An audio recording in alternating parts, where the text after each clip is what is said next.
দেখুন, আমি একদম এই ইলোরা গুহা কমপ্লেক্সের মাঝখানে দাঁড়িয়ে আছি। আমরা এদিক দিয়েই ঢুকলাম। এই পেছনে হচ্ছে 16 নম্বর গুহা, এটা হচ্ছে কৈলাস গুহা, হিন্দু গুহা। 100টিরও বেশি গুহা আছে, যদিও এখন মাত্র 34টি গুহা দেখার জন্য উন্মুক্ত। এর মধ্যে হিন্দু গুহা, বৌদ্ধ গুহা, জৈন গুহা, এই 3 রকমই আছে। আমরা যে পাহাড়টার উপরে উঠেছিলাম ওটা হচ্ছে ওই পাহাড়। ওই পাহাড় একদম খাড়া 110 ফুট কেটে কেটে এই গ্রাউন্ডটা বানিয়ে মাঝখানটা রাখা হয়েছিল এই জায়গাটা পাথর, এবং সেই পাথরটা কেটে কেটে এই মন্দিরটা বানানো হয়েছে।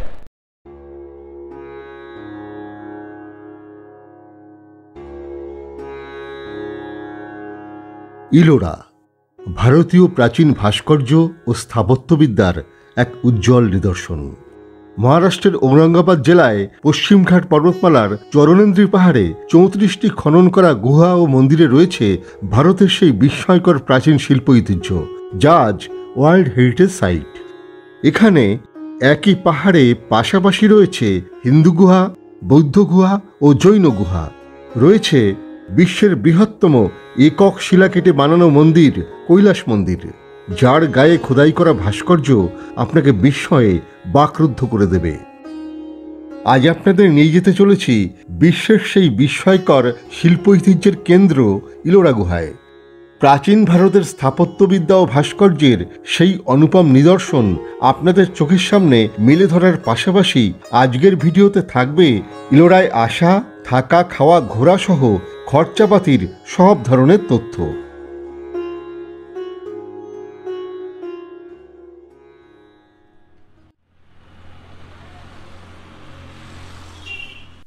আমরা এখন রয়েছি ফর্দাপুরে। কালকে আমরা দেখেছিলাম অজন্তা গুহা। আজ এই ফর্দাপুর থেকে 100 কিলোমিটার দূরের ইলোরা গুহায় যাব, ইলোরা দেখব এবং তারপর আমরা কৃষ্ণেশ্বর মহাদেব দেখে ঔরঙ্গাবাদ পৌঁছাবো। আগের পর্বে আমরা ফর্দাপুরে দুরাত থেকে অজন্তা ভ্রমণ বিস্তারিতভাবে দেখিয়েছি। যারা সেই পর্বটি দেখেননি তারা উপরের আই বোতামে ক্লিক করে পর্বটি দেখে নিতে পারেন। আজকের পর্বে আমরা যাব ফর্দাপুর থেকে ইলোরা। ফর্দাপুর বা অজন্তা থেকে ইলোরার দূরত্ব প্রায় 105 কিলোমিটার। এছাড়া ইলোরার নিকটবর্তী ঔরঙ্গাবাদ স্টেশন থেকে ইলোরার দূরত্ব মাত্র 28 কিলোমিটার। তবে হাওড়া বা কলকাতার দিক থেকে সরাসরি কোনো ট্রেন ঔরঙ্গাবাদ না যাওয়ায় ভুসওয়াল বা জলগাঁও স্টেশনে নেমে ফর্দাপুরে 1-2 রাত থেকে অজন্তা গুহা দেখে নিয়ে তারপর গাড়ি ভাড়া করে বা বাসে চেপে ইলোরার দিকে যাওয়াই ভালো। এজন্য একটি গাড়ি ভাড়া করলে সেই গাড়ি আপনাকে ইলোরা ও কৃষ্ণেশ্বর জ্যোতির্লিঙ্গ দেখিয়ে সন্ধে নাগাদ ঔরঙ্গাবাদে পৌঁছে দেবে। এজন্য ভাড়া পড়বে প্রায় 4,500 টাকা। তবে আপনি যদি বিমানে আসেন তবে ঔরঙ্গাবাদ বিমানবন্দরে নেমে ঔরঙ্গাবাদের হোটেলে থেকেই ইলোরা দেখতে পারেন। থাকার জন্য ফর্দাপুর ও ঔরঙ্গাবাদের কিছু হোটেলের নাম ও ফোন নাম্বার আমি স্ক্রিনের উপর দিয়ে রাখলাম, ইচ্ছে হলে যোগাযোগ করে নেবেন। এছাড়াও গাড়ি ভাড়া করার জন্য আমাদের গাড়ির ড্রাইভার ওয়াসিম খানের ফোন নম্বরটিও স্ক্রিনের উপর দিয়ে রাখলাম। আমরা অজন্তা, ইলোরা ও ঔরঙ্গাবাদ এর গাড়িতেই ঘুরেছিলাম।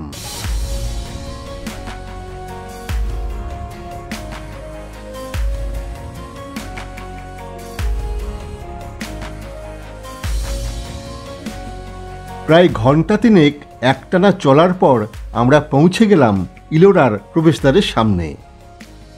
জায়গাটি সমতলী, একপাশে রয়েছে পাহাড় ও গুহা মন্দির।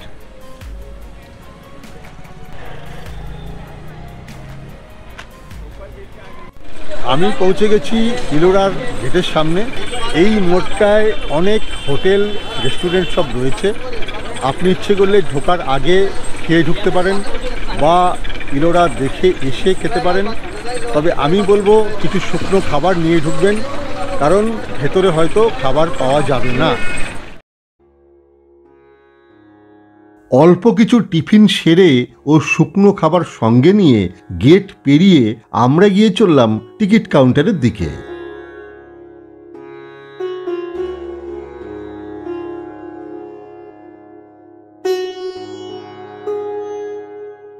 টিকিট কেটে নিয়েছি, প্রতিজনের টিকিট 40 টাকা করে। আর যদি আপনার সাথে ভিডিও ক্যামেরা থাকে, আপনি যদি ব্যবহার করেন, আরও 25 টাকার টিকিট আলাদা কাটতে হবে। ইলোরা গুহা খোলা থাকে সকাল 6টা থেকে বিকেল 6টা পর্যন্ত। তবে মনে রাখবেন, প্রতি মঙ্গলবার ইলোরা গুহা দর্শকদের জন্য বন্ধ থাকে। ভ্রমণ পরিকল্পনা করার সময় বিষয়টি অবশ্যই মাথায় রাখবেন। দেখুন, আমি একদম এই ইলোরা গুহা কমপ্লেক্সের মাঝখানে দাঁড়িয়ে আছি। আমরা এদিক দিয়েই ঢুকলাম। এই পেছনে হচ্ছে 16 নম্বর গুহা, এটা হচ্ছে কৈলাস গুহা, হিন্দু গুহা। এবং এর থেকে এই দিকে যত যাব 1 নম্বর পর্যন্ত, আর এই দিকে যদি আমি যাই তাহলে হচ্ছে 34 নম্বর পর্যন্ত। 3 রকম গুহা এখানে আছে, হিন্দু গুহা, বৌদ্ধ গুহা, জৈন গুহা। এই 3 রকম গুহা বিভিন্ন সাইটে রয়েছে, সেইটা আমরা সারাদিন ধরে দেখব। ইলোরার এই 34টি গুহা সমন্বিত কমপ্লেক্স একটি ওয়ার্ল্ড হেরিটেজ সাইট। ইউনেস্কো 1983 সালে ইলোরা গুহা কমপ্লেক্সকে ওয়ার্ল্ড হেরিটেজ সাইট হিসেবে ঘোষণা করে।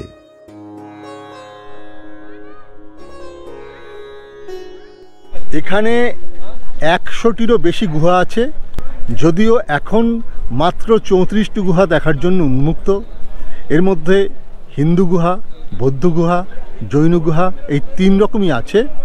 তো 1 থেকে 12 পর্যন্ত হচ্ছে বৌদ্ধ গুহা, 13 থেকে 29 পর্যন্ত হচ্ছে হিন্দু গুহা, আর তারপর হচ্ছে 30 থেকে 34 এটা হচ্ছে জৈন গুহা। ইলোরার গুহাগুলি অজন্তা গুহার অনেকটাই পরে তৈরি হয়েছিল। গুহাগুলির বয়স মোটামুটি 1 থেকে 1500 বছর, অর্থাৎ 500 খ্রিস্টাব্দ থেকে 1000 খ্রিস্টাব্দের মধ্যে প্রধানত রাষ্ট্রকূট রাজবংশের আমলে ইলোরার বিভিন্ন গুহাগুলি নির্মিত হয়। পরবর্তীকালে কিছু গুহা যাদব রাজবংশের আমলেও নির্মিত হয়েছিল। বিশেষজ্ঞরা মনে করেন যে প্রাথমিক পর্যায়ে এখানে বেশ কিছু হিন্দু গুহা নির্মিত হয়। এরপরে পর্যায়ক্রমে এর দক্ষিণ দিকে বৌদ্ধ গুহা ও সব শেষে উত্তর দিকে জৈন গুহাগুলি নির্মিত হয়েছিল।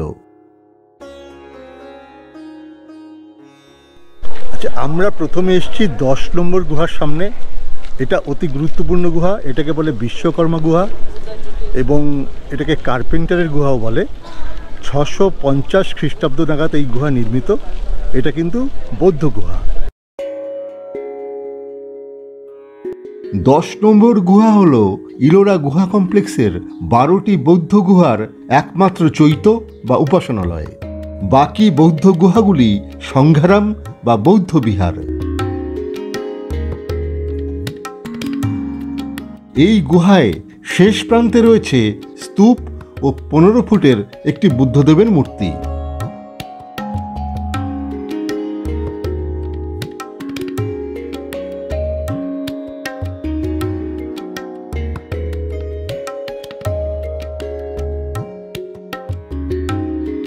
এই গুহার ভেতরের যে সিলিংয়ের কারুকাজ বা গায়ে যে কারুকাজ, একদম মনে হচ্ছে যেন কাঠের কারুকাজ, এবং এই জন্যই এই গুহার নাম হচ্ছে কার্পেন্টারের গুহা।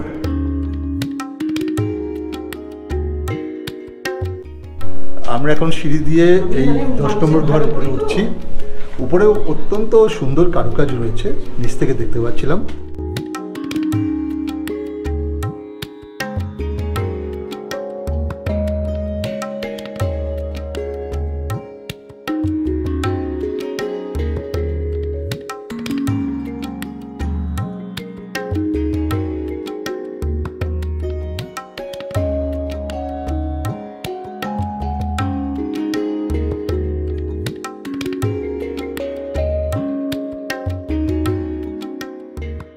দশ নম্বর গুহা দেখে আমরা একদম সামনের দিকে যাচ্ছি, 1 নম্বরের দিকে। বাকি যে বৌদ্ধ গুহাগুলো অর্থাৎ 12টির এই একটি বাদে, সেগুলো কিন্তু সংঘারাম অর্থাৎ বৌদ্ধ বিহার। সেখানে উপাসনা হতো না, সেখানে বৌদ্ধরা থাকতেন।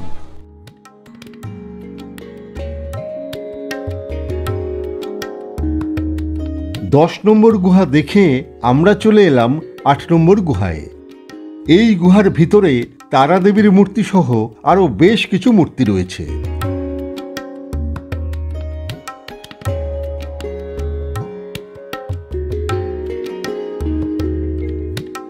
8 নম্বর গুহা দেখে আমরা সিঁড়ি বেয়ে উঠে এলাম 5 নম্বর গুহায়। আমি যে একটু উপরে উঠে এলাম এটা হচ্ছে 5 নম্বর গুহা। এই গুহাটা অনেক বড়, এটা ছিল ডাইনিং হল।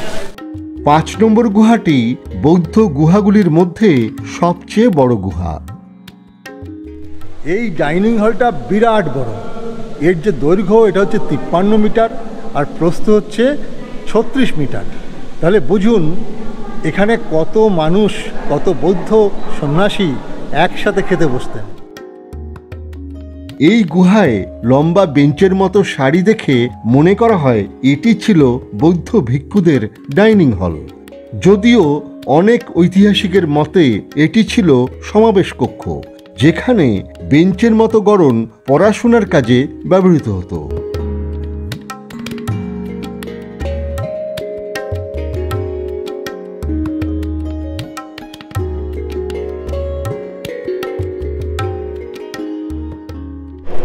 এটা হচ্ছে 2 নম্বর গুহা।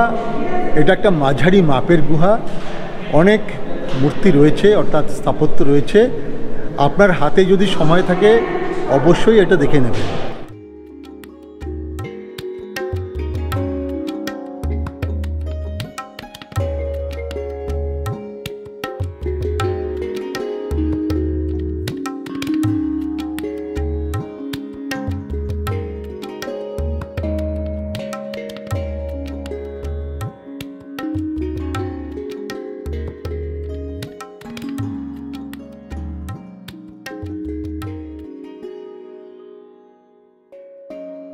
এই যে আমার পেছনে যে 3টে পিলার দেওয়া গুহা, এটা হচ্ছে 1 নম্বর গুহা।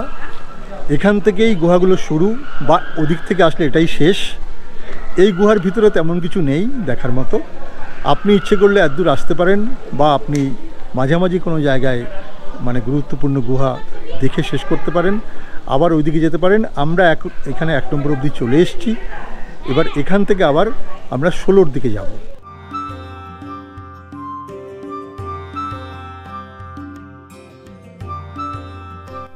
এই সবগুলি হচ্ছে বৌদ্ধ বিহার। আমরা আর এর মধ্যে ঢুকছি না, আমরা এখন সোজা চলে যাচ্ছি কৈলাস মন্দিরের দিকে।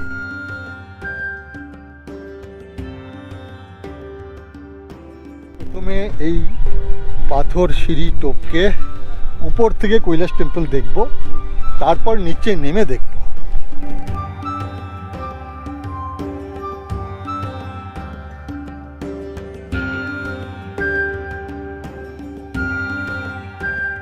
আমি এখন চলে এসেছি কৈলাস টেম্পলের গায়ে যে পাহাড়টা রয়েছে সেই পাহাড়টার উপরে। এই যে পাহাড়, এই পাহাড়টাকে আস্তে আস্তে ধাপে ধাপে কেটে একদম নিচ পর্যন্ত 110 ফুট কেটে এই মন্দিরটি নির্মাণ করেছিলেন। কৈলাস মন্দিরের সাথে আর 5টা মন্দিরের গঠনশৈলীর পার্থক্য বুঝতে গেলে আপনাকে এই পাহাড় বেয়ে উঠে ঠিক এই জায়গাটা থেকে মন্দিরটিকে দেখতে হবে। অন্য যে সমস্ত মন্দির আমরা দেখি সেগুলো হয় পাথর জুড়ে জুড়ে উঁচু করে বানানো, নয়তো পাহাড়ের গায়ে পাশ থেকে খোদাই করে কাটা। কিন্তু কৈলাস মন্দির তা নয়। এই মন্দিরটি যে পাহাড়ের উপর আমরা দাঁড়িয়ে রয়েছি সেই পাহাড়টিকেই উপর থেকে ধাপে ধাপে নিচের দিকে কেটে বানানো। বিষয়টি আর 5টা মন্দিরের থেকে একেবারেই উল্টো। আসুন আমরা কৈলাস মন্দিরের ভিতরে ঢুকে বিষয়টিকে আরও ভালোভাবে বুঝে নিই। আমরা উপর থেকে নেমে চলে এসেছি এই কৈলাস টেম্পলের সামনে। এটা 16 নম্বর গুহা, অর্থাৎ প্রায় মাঝ বরাবর এই গুহাটি রয়েছে। আপনি কিন্তু এই গুহাটি একটু সময় নিয়ে দেখবেন। কৈলাস মন্দির তার গঠনগত বৈশিষ্ট্যের জন্য অবশ্যই কিছু সময় দাবি করে। এই মন্দির বিশ্বের সর্ববৃহৎ এক শিলাকাটা মন্দির। ইতিহাসবিদরা মনে করেন 756 থেকে 773 খ্রিস্টাব্দের মধ্যে 18 বছর ধরে মন্দিরটি নির্মিত হয়। নির্মাণ করিয়েছিলেন রাষ্ট্রকূট রাজবংশের রাজা প্রথম কৃষ্ণ। যদিও এর সাথে পরবর্তীকালে আরও বেশ কিছু কাজ সংযোজিত হয়েছে। আমরা যে পাহাড়টার উপরে উঠেছিলাম ওটা হচ্ছে ওই পাহাড়। ওই পাহাড় একদম খাড়া 110 ফুট কেটে কেটে এই গ্রাউন্ডটা বানিয়ে মাঝখানটা রাখা হয়েছিল এই জায়গাটা পাথর, এবং সেই পাথরটা কেটে কেটে এই মন্দিরটা বানানো হয়েছে। গোটা একটা পাহাড় উপর থেকে 110 ফুট নিচের দিকে কেটে এই মন্দির তৈরি করা হয়, যার জন্য নির্মাণ পরিকল্পনা আগে থেকেই ছকে রাখতে হয়েছিল। এমনকি মন্দিরের ভিতরের স্তম্ভটিও চারপাশের পাথর কেটেই বের করা। এই স্তম্ভ বা মন্দিরে কোথাও কোনো পাথরের জোড় নেই, পুরোটাই আগে থেকে পরিকল্পনা করে পাথর কেটে বের করা। এবং এর জন্য 2 লক্ষ টন ওজনের 30 লক্ষ ঘনফুট পাথর কেটে সরিয়ে ফেলতে হয়েছিল। 18 বছরে 2 লক্ষ টন হিসেবে প্রতিদিন সরাতে হয়েছিল প্রায় 30 টন পাথর। আজ থেকে 1300 বছর আগে যখন পাথর কাটার মেশিন বা ক্রেন কিছুই ছিল না, তখন মাত্র 18 বছরে কিভাবে এই বিস্ময়কর সৃষ্টি সম্ভব হয়েছিল তা ভাবলে রীতিমতো হতবাক হয়ে যেতে হয়। এই কৈলাস মন্দির তাই বিশ্বের এক অপার বিস্ময় হয়ে আজও দাঁড়িয়ে রয়েছে, যার সৃষ্টি রহস্য চাপা পড়ে গিয়েছে সুদূর অতীতের গর্ভে। বারান্দার এই প্যানেল জুড়ে রয়েছে পরপর বিভিন্ন ধরনের শিব বা শিব পার্বতীর মূর্তি। এই মন্দির ভগবান শিবের মন্দির। মন্দির সংলগ্ন একতলার বারান্দায় রয়েছে বিভিন্ন ভঙ্গিমায় শিব ও শিব পার্বতীর ভাস্কর্য।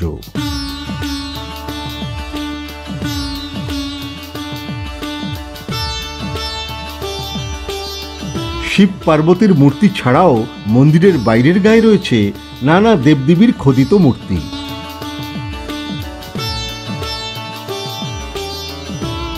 এছাড়াও মন্দিরের দুপাশে খোদিত রয়েছে রামায়ণ ও মহাভারতের 2টি প্যানেল। উত্তর দিকে রয়েছে মহাভারতের প্যানেল আর দক্ষিণ দিকে রয়েছে রামায়ণের প্যানেল।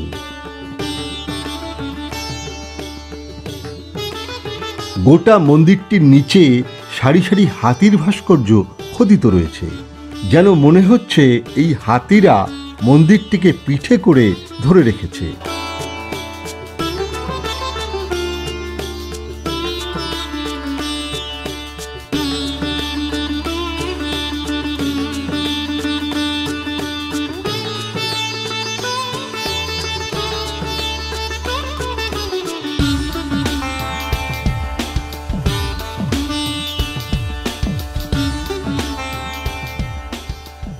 এই যে স্তম্ভ আমার পেছনে দেখছেন, এই স্তম্ভ আর এই মন্দির কিন্তু আপনি নতুন 20 টাকার নোটে পেছন দিকে ছাপা দেখতে পাবেন। নিচ দিকটা অনেকটাই দেখেছি, পুরো তো দেখে শেষ করা যায় না। এখন আমি সিঁড়ি দিয়ে উপরে উঠব।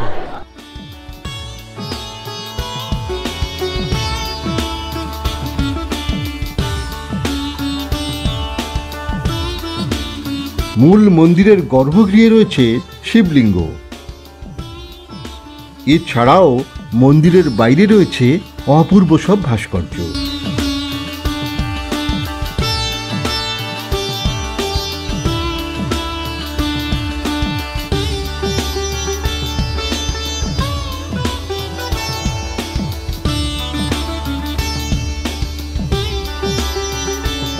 কৈলাস মন্দির দেখে নিয়ে আমরা ব্যাটারি চালিত গাড়িতে চেপে উত্তর দিকের জৈন গুহাগুলি দেখতে রওনা দিলাম। আমরা এই 16 নম্বর গুহার সামনে থেকে 30 টাকার টিকিটে এই ব্যাটারি গাড়ি করে জৈন গুহা দেখতে যাচ্ছি। জৈন গুহা অনেকটাই দূরে, এই ব্যাটারি গাড়ি আমাদেরকে নিয়ে যাবে এবং নিয়েও আসবে। মাঝে অনেক হিন্দু গুহা আছে, আমরা হয়তো সবগুলো দেখতে পাবো না, কারণ সময় অনেকটাই চলে গেছে।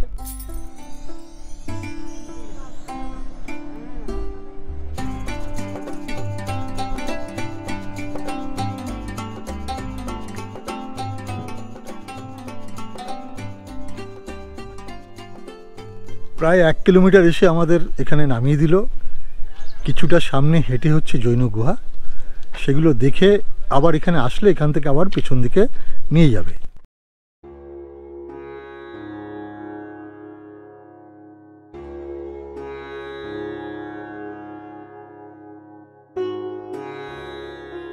এই সিঁড়ি দিয়ে উঠে রয়েছে 30 আর 30-এর 30 গুহাটিকে বলে কৈলাস, মানে ছোট কৈলাস গুহা।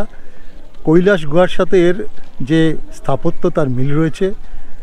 আমি এখন এখান দিয়ে উঠে আর যাচ্ছি না, কারণ আমাদের হাতে একদম সময় কম। তো আমরা এই সামনের যে গুহাগুলো সেগুলো দেখে ফিরে যাব। 31 নম্বর একটি ছোট গুহা। আমি এই সামনে যে গুহা সেটা হচ্ছে 32 নম্বর গুহা, সেটাতে ঢুকছি। এটাতে কিছু দেখার নেই, 32টায় ঢুকছি। উত্তর প্রান্তে দিগম্বর সম্প্রদায়ের 5টি গুহার মধ্যে আমরা দেখে নিলাম 32 ও 33 নম্বর গুহা। 32 নম্বর গুহাকে বলে ইন্দ্রসভা। জৈন গুহাগুলির মধ্যে এটি বৃহত্তম ও দ্বিতল গুহা। গুহাটি রাষ্ট্রকূট রাজবংশের পৃষ্ঠপোষকতায় নির্মিত হয়েছিল।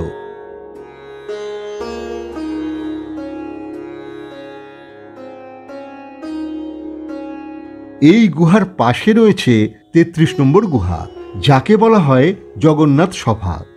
এটি ইলোরার দ্বিতীয় বৃহত্তম জৈন গুহা।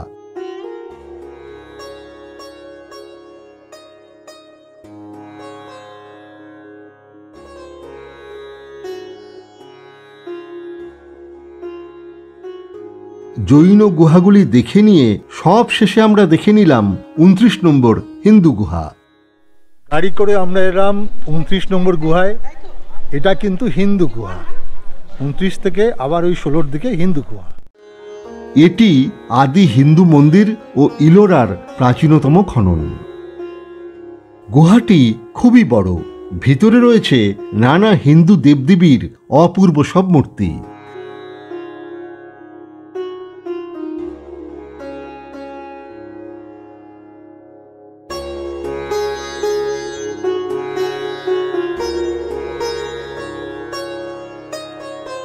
উনত্রিশ নম্বর হিন্দু গুহা দিয়েই আমাদের ইলোরা দর্শন শেষ হলো।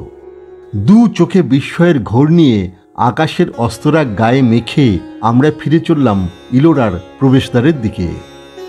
আজকের এপিসোড এইটুকুই। ভিডিওটি যদি ভালো লাগে তবে একটা লাইক দিয়ে চ্যানেলটি সাবস্ক্রাইব করে সঙ্গে থাকুন ও আপনার মূল্যবান মতামত নিচের কমেন্ট বক্সে লিখে জানান। দেখা হচ্ছে মহারাষ্ট্র ভ্রমণের আগামী এপিসোডে। সকলে সুস্থ থাকুন এবং অবশ্যই ভালো থাকুন।